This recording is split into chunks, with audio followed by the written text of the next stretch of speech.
What Coco Gauff, Aryna Sabalenka and Jessica Pegula need to qualify at WTA Finals. Coco Gauff, Aryna Sabalenka and Jessica Pegula head into the final day of the WTA Finals round-robin stage, all with a chance of reaching the semifinals. Defending champion Gauff defeated Jasmine Paolini in straight sets to keep her chances alive, as world number 1 Sabalenka made her second win with her 3-set victory over Pegula.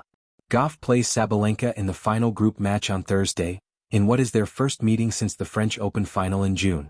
Before then, Pegula will face the already eliminated Paolini, who has been struggling with illness. Elena Rybakina has advanced as the group winner in the other round-robin, with Amanda Anisimova joining her after her battling win over Iga Swiatek on Wednesday. WTA Finals, the results so far. Sabalenka began her bid for a first WTA Finals title with a 6-3 6-1 victory over Paolini. Pegula then defeated Gauff 6-3 6-7 6-2, as the defending champion struggled with her serve and forehand. Gauff responded with a 6-3 6-2 win over Paolini, before Sabalenka rallied to defeat Pegula 6-4 2-6 6-3. The set won by Pegula, though, could make all the difference. The neon lights of Riyadh hum like a city that refuses to sleep. Inside the arena the air tastes of resolve and sprayed water. The purple court is a small planet where the year's best orbit, collide and, sometimes, combust. After 2 rounds of round-robin drama, the Stephanie Graf group has been whittled to a deliciously tidy knife edge.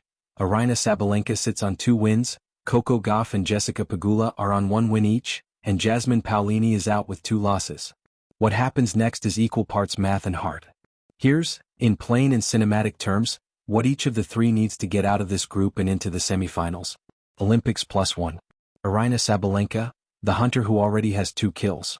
Sabalenka arrives like a storm that's already passed over the desert once. Loud, dominant, and still smelling of momentum. 2 wins mean she's on the brink. In the simplest bookkeeping sense, a straight sets win in her final match would guarantee her a top 2 finish and send her through without nervous spreadsheets. That's because it would give her 3 match wins total and superior set percentage compared with the others. But lose, or win in 3 sets, and the arithmetic reopens. A 3-way tie could be conjured where set and game percentages decide the fates. Sabalenka knows this. She hasn't mathematically sealed her place unless she wins in straight sets. So she needs to be ruthless, early and often. Break once, lock the serve, keep errors contained and finish in 2. Reuters +1.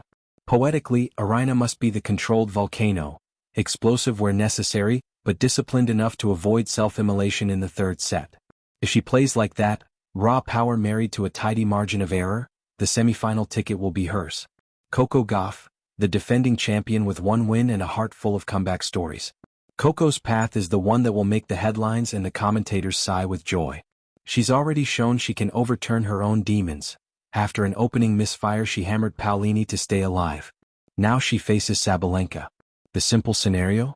Win, that's the baseline. But it's not just a binary win or lose. The manner of the victory matters. If Gauff beats Sabalenka in straight sets, she vaults ahead by match wins and, depending on Pegula's result, could secure a top 2 finish. If she beats Sabalenka in 3 sets, she still has a plausible path, but then sets and games come crawling into the conversation. If both Gauff and Pegula finish 2-1, the head-to-head matter first. Gauff lost to Pegula earlier, so Gauff would need better set/game percentages to leapfrog.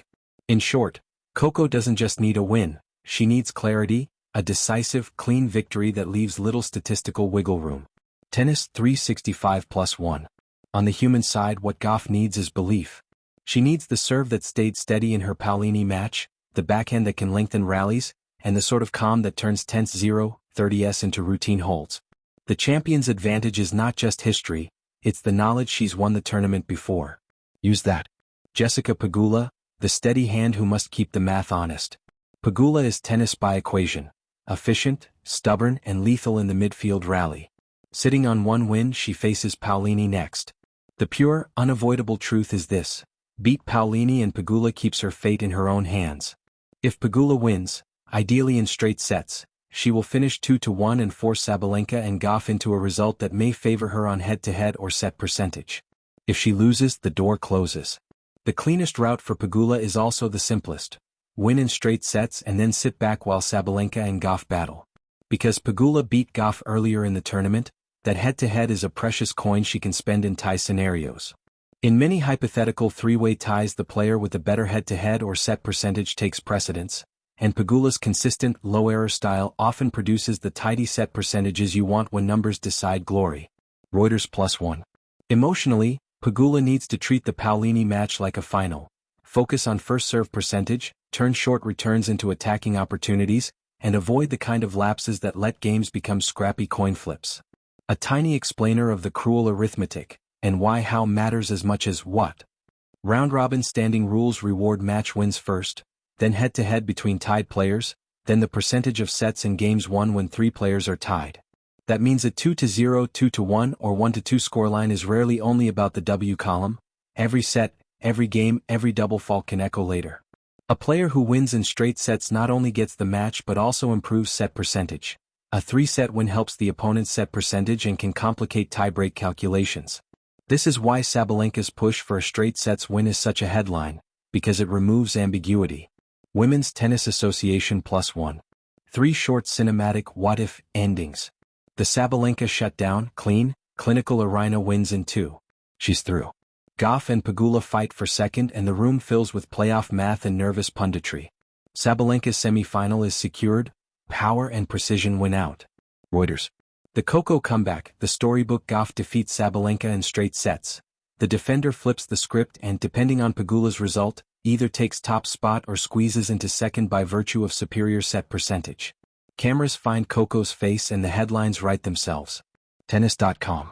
The Pegula purse, steady, surgical. Pegula beats Paolini in straight sets. Then both Sabalenka and Gauff play, a result that leaves Pegula's head-to-head over Gauff as the deciding coin. She slips into the semis the way a locksmith slips a key into a lock.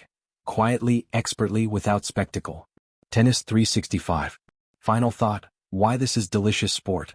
This group is the kind of tournament theater that makes the WTA finals irresistible. 3 world-class talents, each with a believable route forward, each with different styles and emotional currencies. Sabalenka carries raw power and the luxury of an extra win. Gauff carries momentum and the aura of a reigning champion who knows how to bend pressure into opportunity. Pegula carries consistency and the cold arithmetic of a player who rarely gives away cheap games.